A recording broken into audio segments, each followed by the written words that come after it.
திருந்திய பூங்காவை போலே அடி திருமகள் உன் கூந்தல் மேலே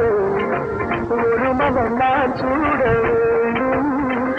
இன்னொரு மலர் நீயா